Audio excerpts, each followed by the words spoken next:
Today's date is May 6, 1996. The survivor's name is David Kisner. The interviewer is Serena DeRosa. The interview is in Atlanta, Georgia, USA. The interview will be conducted in English.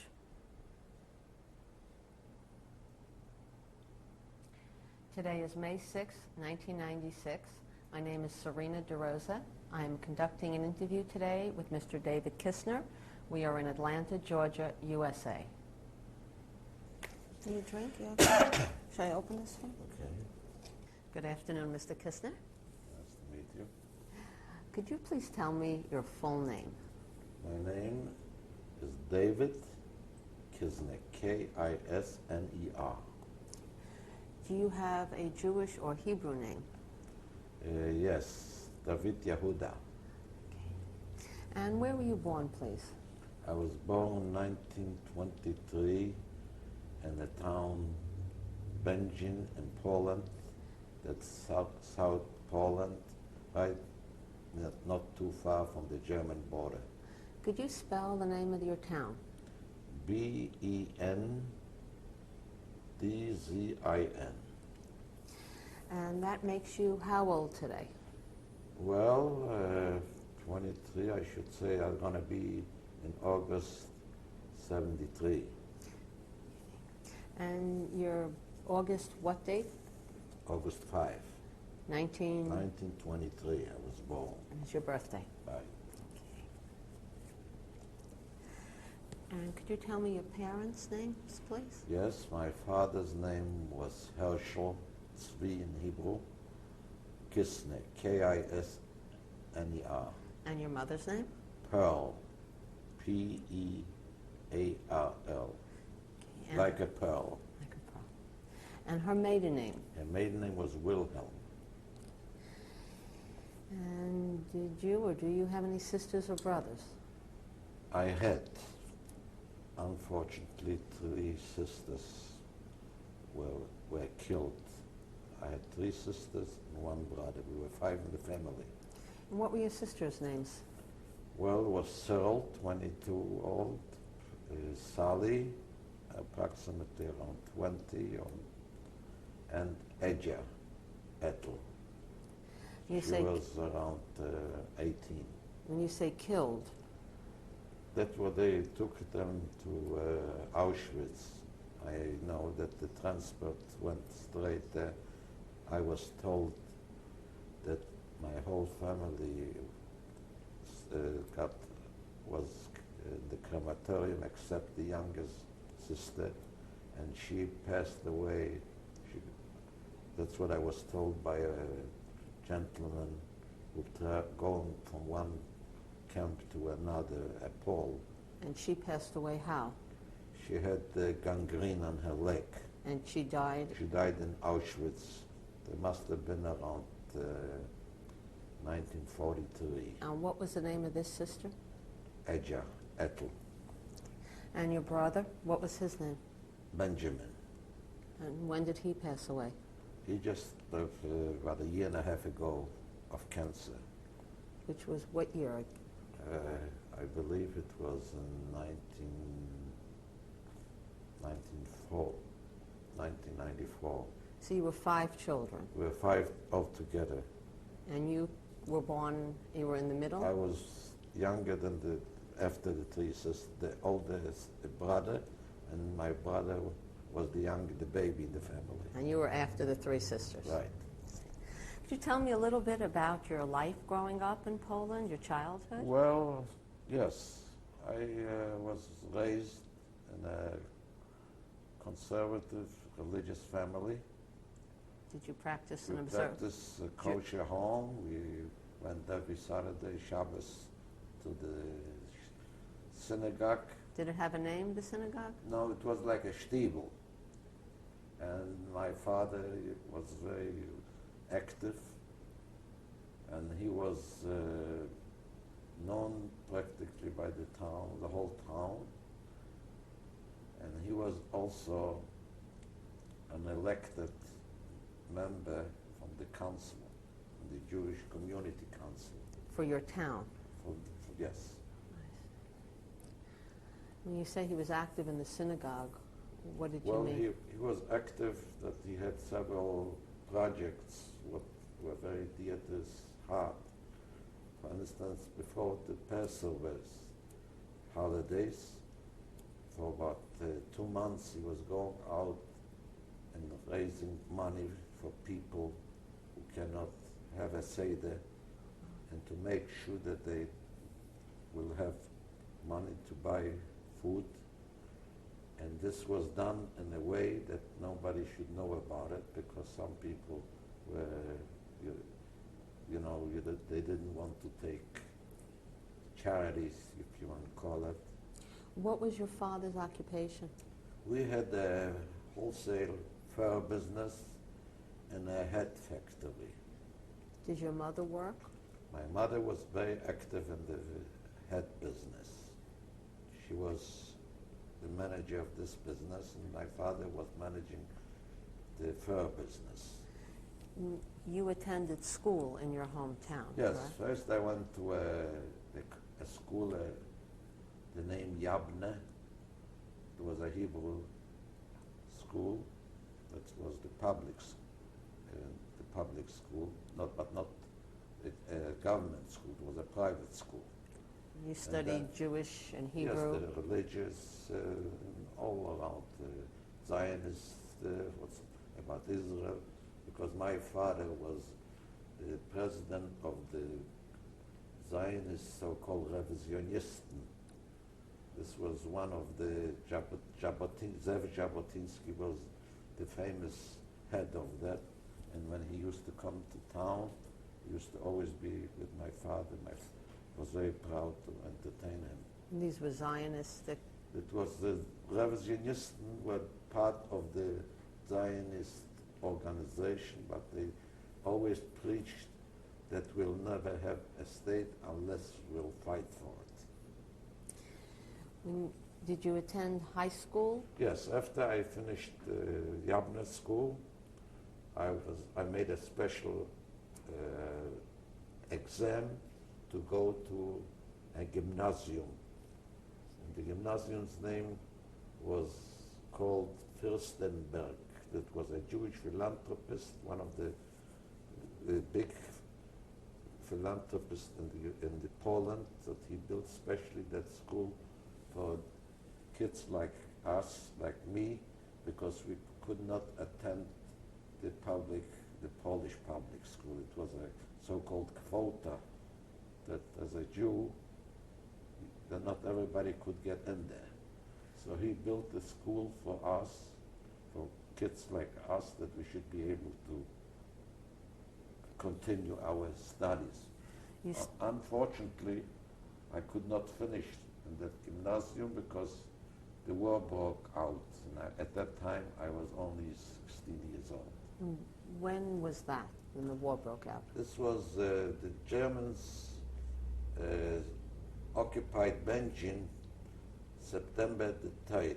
September 1st was they started the war. And September 3rd, 1939, they already occupied our city, town, whatever you want to call it. Our town was about, I would say, 50,000, 60,000 people around, take some more or less. And how many Jewish people could you estimate? I would say a lot of them, the majority were Jews, and also the Poles living also in the surrounding area. What were the first signs of the German invasion that you recall?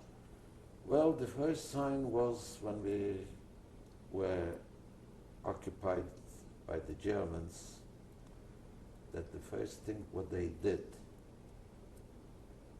they burned down the synagogue and the Jewish quarters. Did you see this? I was told by an uncle, he was a witness at the time.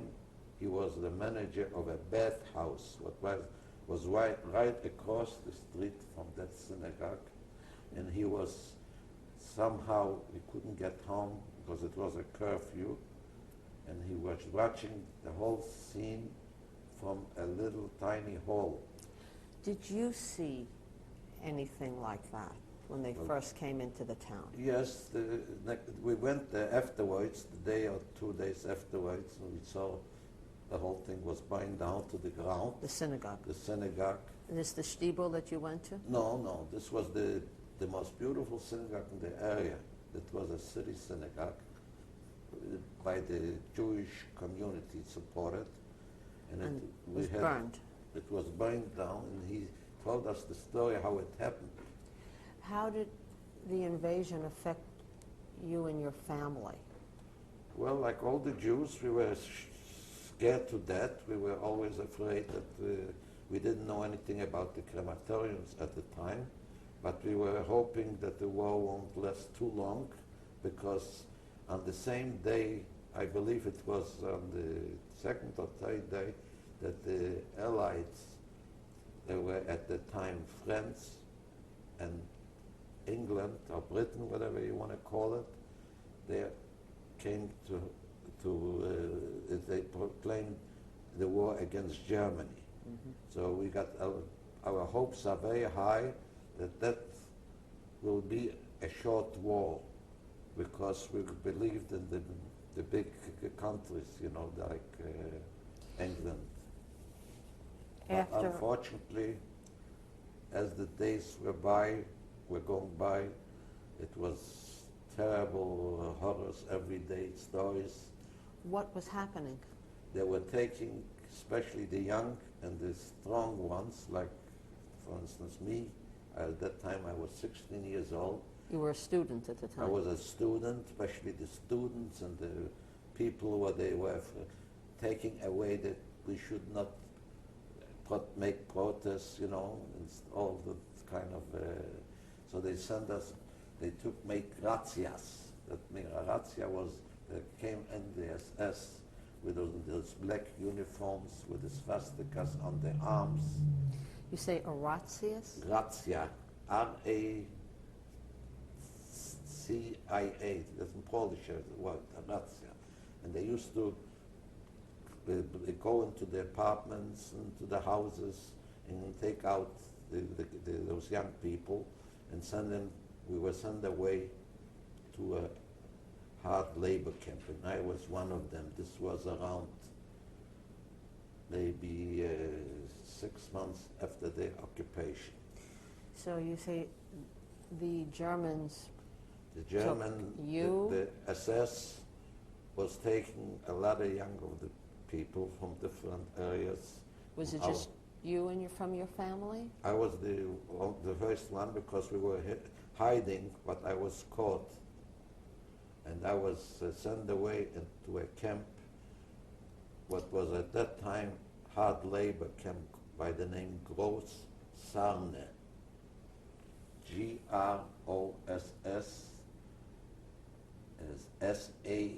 Sarne. You say you were hiding. Well, we were hiding behind closets, and we had hidden, But they came and they but found they you. still could still, yes. And this camp that you were sent to was a hard labor camp. This was a hard labor camp. When we arrived there, we had to start building the camp from the ground. Where was this camp? In Gross Sarne. This What was city? near a city, and this was in Germany, near the city of Breslau, southeast Germany. So in what year would this have been? This was in 1940. 1940. Yes. And you say you were doing road work, you were building? Well, we were going, first we had to start building that camp from the grounds up, and after we built the camps, we had to go to work for about an hour and a half every morning around 5:30, 6 o'clock, and build roads like that Autobahn, the famous Autobahn. And this, what we called Jewish blood, was all over that Autobahn, because we were a group of young, good, from better, health people, and here nobody was able to survive those. And every day when we were going back to the camp in the evening around sundown, We went through several towns and carrying on our shoulders the several bodies from young people where they could not take it anymore. That had died. Had died under either doing the work or hidden. They were beaten with rifles if we did not perform as fast as they wanted us to. The treatment was very harsh. Very, very harsh, and not too many of us survived that camp because it was one of the worst winters I can remember in the history of Poland. Did you have clothes? Did you have enough food? Well, the food was that we got up in the morning around 5 o'clock. They counted us every morning to see if nobody escaped, and we received a pound, a loaf of bread, like a pound, cut, and we had to cut it in 4 pieces for 4 people. And that was the whole ration in the morning when we went to work. When we came home in the evening, the only thing what we could what we got was a liter of soup, sometimes with spinach, was more sand in it than spinach, and sometimes with they call kraut, cabbage, and that was the whole day. You say it was cold. Were you dressed? We were dressed very, very thinly. We had those uniforms, so-called, where they look like pajamas. You had the uniforms Yes, in it. and what I would like to mention is one thing, what I don't know if anybody ever has mentioned it, that we passed by those towns on the way to work and back around sundown, and German people, the Germans were sitting on their porches and the rocking chairs, smoking their pipes and drinking their beer, and they didn't even do anything about it. They didn't even, like we were just not humans. They saw you. Naturally, they watched us. They saw you carrying the dead bodies? Yes. And then after the war, when we start asking questions, they didn't know anything about it. And I'm here to tell the people of the world that they were the people where they knew everything what was going on not too far from their homes. When you were coming back from work and you passed these people, did they talk to you? Or No. They were sitting on, and they were... No communication? No, nobody was even allowed to say a word because we were walking in our marches. We marched, and on both sides they assessed with the rifles. Every 6 or 8 feet was the rifleman with us. We couldn't even come to it. Would they beat you? At the time when they were passing, no, unless you couldn't walk. And then? Then they hit you with a rifle, what happened to me once on a march, on the last days of the war. How long were you in Grossane? Well, in Grossane, if I recall it right, I was about close to 2 years.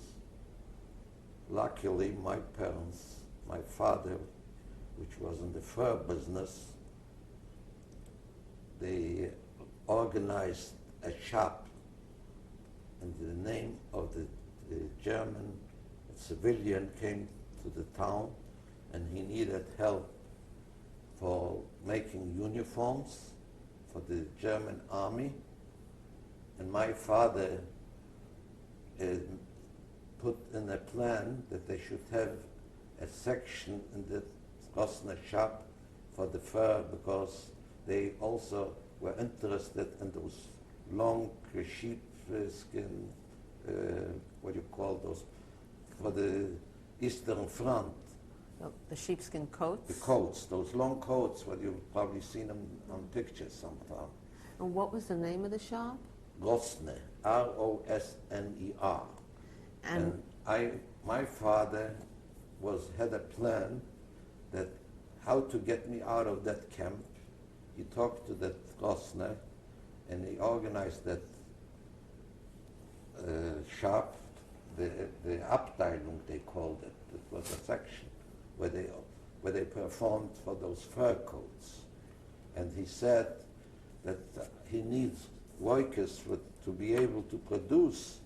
And I have a son in camp, and he has to help me, otherwise he could not perform to the fullest. And excuse me. And on top of it, he had to spend a small fortune. I don't know exactly, but in those terms, he had to pay up the Gestapo. That was the police, the internal police. He had to bribe them in gold and also with other things that to be able to bring me home. And I don't recall another person to come back from that camp except me and another gentleman by the name Ehrlich. So your father bribed the Gestapo. Yes, and he organized that shop. And I came home, what was unheard of it at that time. And they released you from Grossani. Yes. And you returned to your home in? And I came home. To your hometown? Yes, this was around 42, I believe. At the end of 42.